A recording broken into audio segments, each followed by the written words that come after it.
Morning students, कैसे हैं आप सब। उम्मीद करती हूँ आप लोग अच्छे होंगे।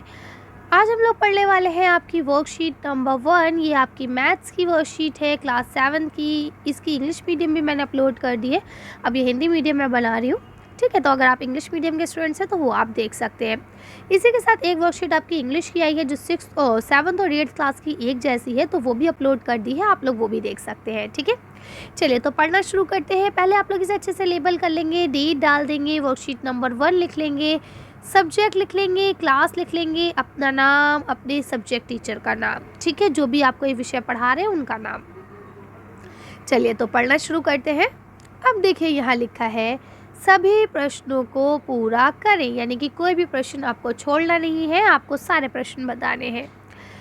अब यह लिखा है सही या गलत बताइए, तो अब आपको बताना है कौन चीज़ सही है और कौन चीज़ गलत है। तो देखिए यहाँ आपको दिया गया है, इसको बताने से पहले हमें ये देखना ज़रूरी है।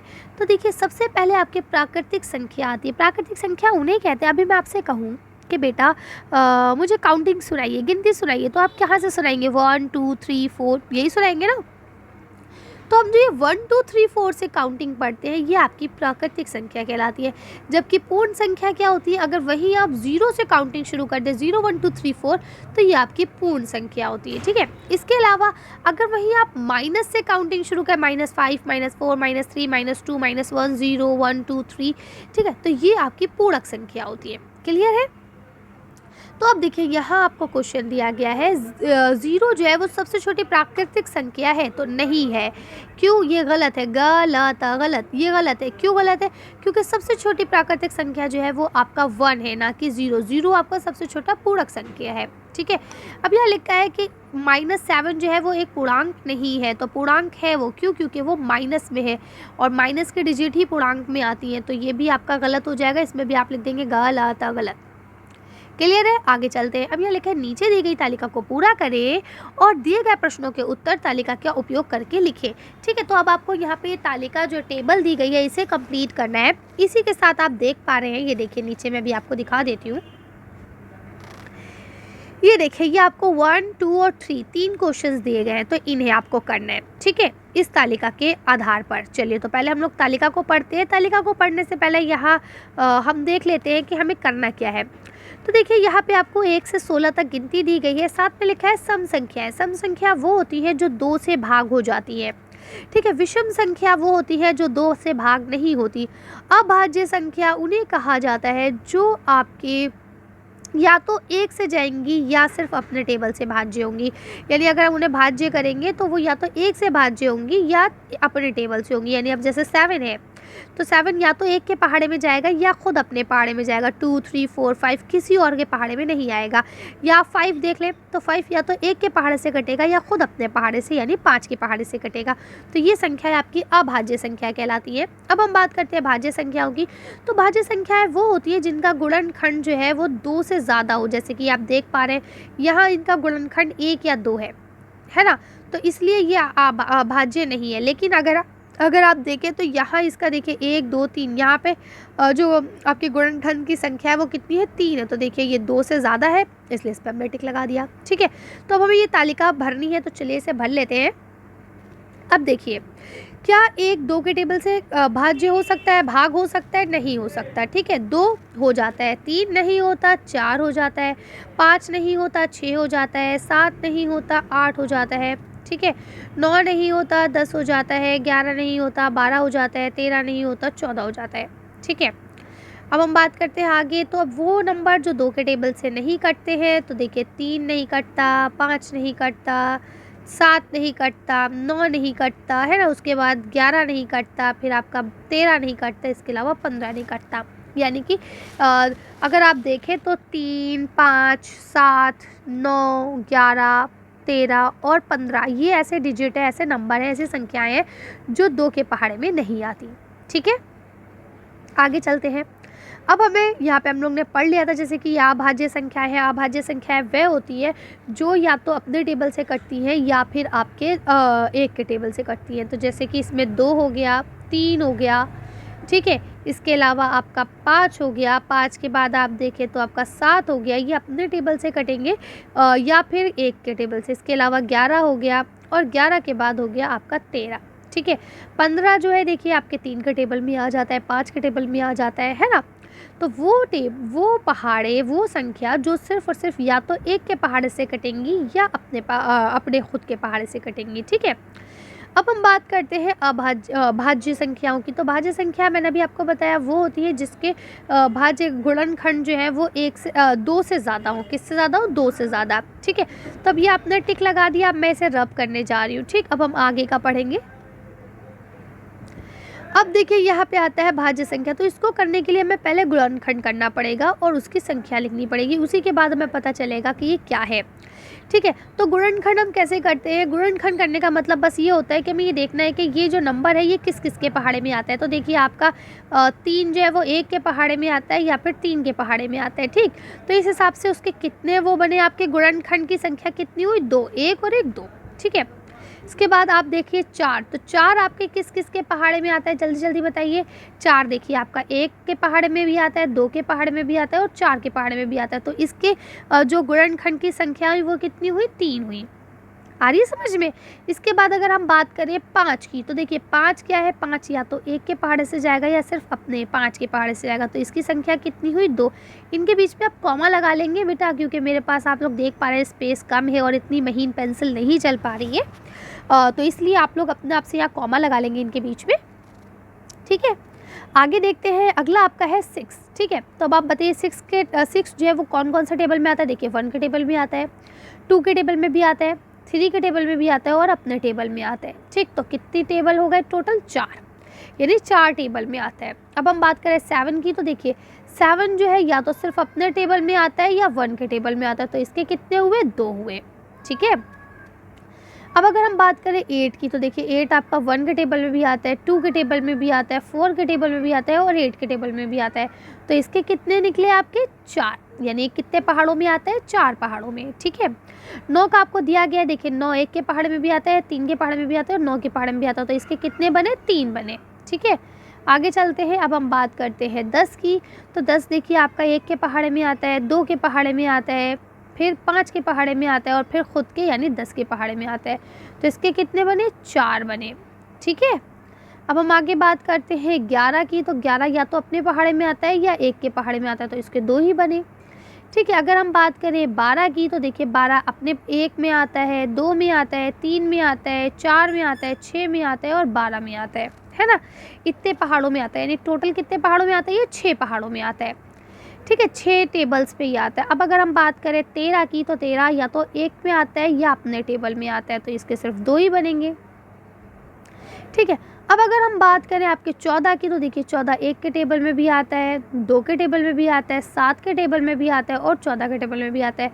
तो इसके टोटल कितने बने? कितने पहाड़ों में आता है? ये 4 पहाड़ों में आता है, ठीक है। इसके बात करें अगर हम बात 15 की, तो 15 आप जल्दी जल्दी बताइए। 1 के पहाड़े में आता है, ठीक है।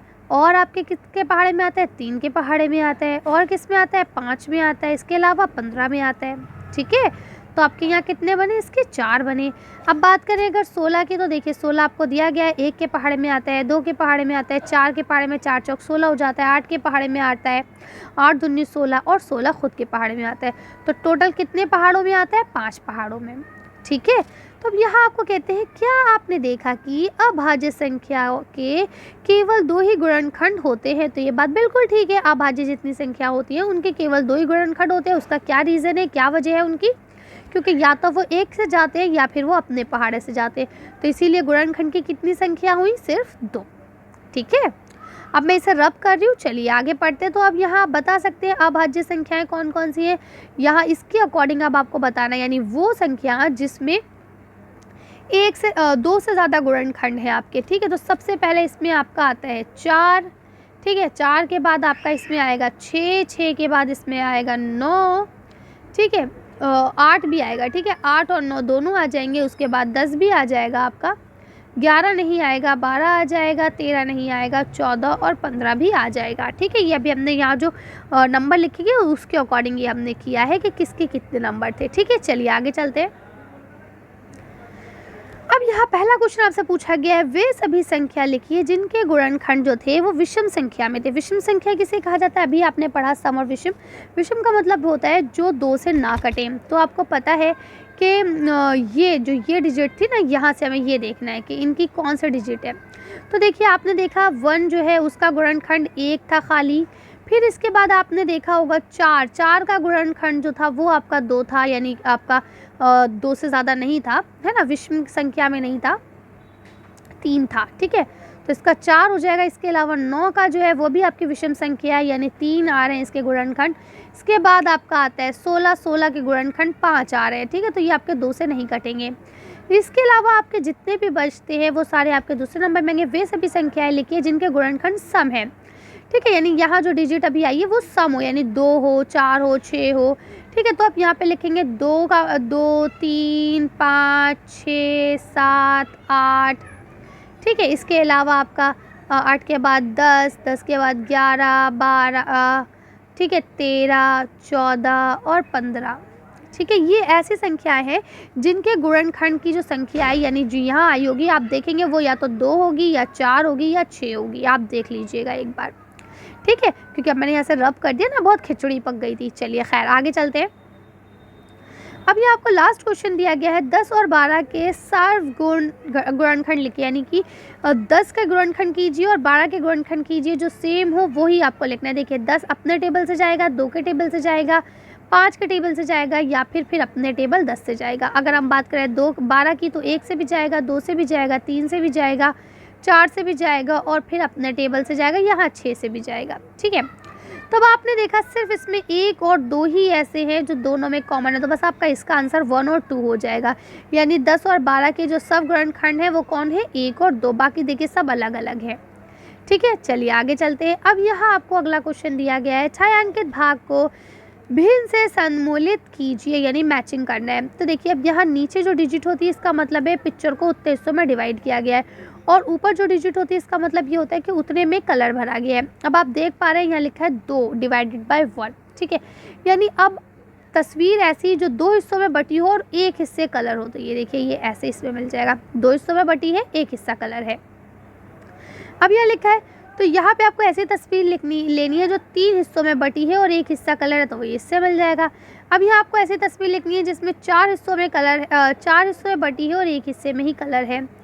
यहाँ आपको लेनी है ऐसी तस्वीर जो 5 हिस्सों में बटी है, एक ही हिस्से में कलर है। यहाँ आपको लेनी है वो तस्वीर जो 2 हिस्सों में बटी है और दोनों हिस्सों में कलर है ना आसान। ये फ्रैक्शन होता है, हमेशा याद रखिए नीचे की जो डिजिट होती है, नीचे के जो नंबर होते हैं वो उस तस्वीर को काटने के लिए होते हैं कि वो तस्वीर कितने हिस्सों में कटी है, और ऊपर के जो नंबर होते हैं वो हमेशा यही होते हैं कि कितने हिस्से में रंग भरा हुआ है। ठीक है, कभी कभार ऐसा भी होता है कि इतने हिस्से खाली भी पूछ लिए जाते हैं, तो वो क्वेश्चन में मेंशन किया जाता है। ठीक है, आगे पढ़ते हैं। यहाँ लिखा है, दिए गए गोलों को इस प्रकार सही अंकों से भरिए ताकि जोड़ने या घटाने पर उत्तर 20 ही आ जाए। तो ये गेम में बड़ा मज़ा आने वाला है, इसे हमने जूम कर लिया है ताकि आपको अच्छे से समझ में आ सके। अब देखिए आप क्या करेंगे, यहाँ है 20। अब यहाँ इसके साथ ऐसे नंबर लिखिए जो अगर हम माइनस करें तो आंसर 20 बचे। यहाँ पे भी आपको ऐसा करना है, यहाँ ऐसा नंबर जोड़ना है जो इसे जोड़ने के बाद आंसर 20 आए। तो चलिए इसको करते हैं। तो हम क्लॉकवाइज इधर से शुरू करेंगे। देखिए सबसे पहले अब हम 4 में कितना जोड़ें कि हमारा 20 हो जाए 16। 16 + 4 = 20। ठीक है, अब हम 5 में ऐसी कौन सी संख्या लिखेंगे कि उस संख्या में से अगर हम 5 घटा लें तो 20 बचे, तो हम यहाँ लिखेंगे 25। 25 में से अगर हम 5 घटा देते हैं तो हमारे 20 बचेंगे। ठीक है, यहाँ हम 9 लिखेंगे, 29 में से 9 घटाएंगे तब 20 बचेंगे। अब यहाँ लिखा है 0, तो 0 में हम कितने प्लस करें कि 20 बचे, तो अब 20 लिखेंगे। यहाँ 1 में हम कितने प्लस करें कि 20 आ जाए, हम लिखेंगे 19। अब यहाँ लिखा है 33 है, तो 33 में से हम कितने माइनस करें कि आंसर 20 बचे, तो हम 13 माइनस करेंगे। यहाँ आपका लिखा है 20, 20 में से कितने माइनस करें कि 20 बचे, तो आप यहाँ 40 कर देंगे कि 40 में से 20 माइनस करेंगे तो आपका 20 बचेगा। यहाँ लिखा है 17, 17 में कितने जोड़े कि आपका 20 हो जाए, तो आप 3 लिखेंगे, 3 को जोड़ेंगे तो आपका 17 हो जाएगा। ठीक है, अब ज़रा एक बार कैलकुलेट कर लीजिए। 16 + 4 = 20, 25 में से 5 के बचे 20, 29 में से 9 के बचे 20, 20 + 0 = 20, 19 + 1 = 20, 33 में से 13 गए बचे 20, 40 में से 20 गए बचे 20, 17 में 3 प्लस कर दिए 20 हो गए। ठीक है, आ गया समझ में? चलिए अब हम लोग इसे ज़ूम आउट कर लेते हैं और उम्मीद करती हूँ आपको अच्छे से समझ में आ गया होगा। इसी के साथ ये वर्कशीट आपकी कंप्लीट होती है। इसकी जो इंग्लिश मीडियम आई है वो भी अपलोड कर दी गई है और साथ में जो इंग्लिश सब्जेक्ट की आई है वो भी अपलोड कर दी गई है। आप लोग चाहें तो ले सकते हैं। चलिए तो आज की वीडियो को यहीं खत्म करते हैं। आज की वर्कशीट में बस इतना ही। अगर आपको हमारी वीडियो पसंद आई हो तो प्लीज़ इसे लाइक और शेयर करें। अगर अभी तक आपने हमारे चैनल को सब्सक्राइब नहीं किया तो प्लीज़ हमारे चैनल को सब्सक्राइब करें। Thank you for watching.